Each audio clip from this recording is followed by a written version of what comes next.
Assalamualaikum warahmatullahi wabarakatuh.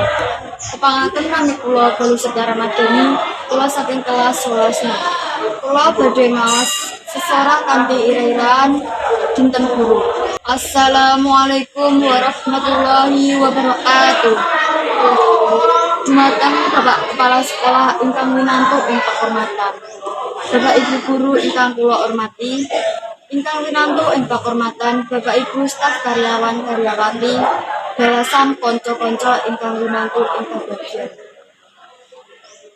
Puji syukur konjuk dumateng ngarsaning Gusti ingkang Maha Agung, karana sing wilasa miwah barokahipun ingkang sampun kaparingaken dumateng panjenengan sedaya lan kula saengga wonten ing wekdal menika kula lan panjenengan saged makempal wonten papan menika kanthi pinaringan karaharjan boten wonten alangan setunggal punapa.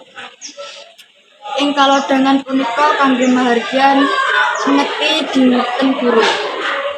Kula ngajak dhateng para guru, nggih-nggihipun para kanca-kanca monggo sesarengan sami nyeksekake program ngeti dinten guru. Kita sedaya ing mengeti dinten guru iki kanggo mriyahake acara dinten guru amarga kita eling sing saben dina ngajar kita niku bapak lan ibu guru. Dadose kita mriyahake dinten guru supaya bapak lan ibu guru seneng atine. Rencana ing dinten guru iki kula lan kanca-kanca badhe ngajakake pentas semilan salam-salam ing bapak ibu guru.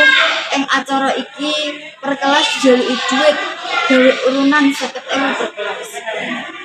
Saking acara niki kita sedaya kudu eling marang jasane guru. Saalet menapa jasa niku nanging hargailah amarga ing boten wonten guru kita boten saged maos nulis lan sapanunggalane. Sakniki mugi-mugi kita sedaya nggona ingkang ilmu-ilmu kang diweni guru.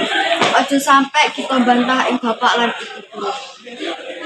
Ing wasana bapak ibu guru ingkang kula hormati, kula cekap semanten atur kula, sekatahing atur kula nggena kathah kekurangan, pramila sedaya kekurangan kala wau nyuwun pangapunten.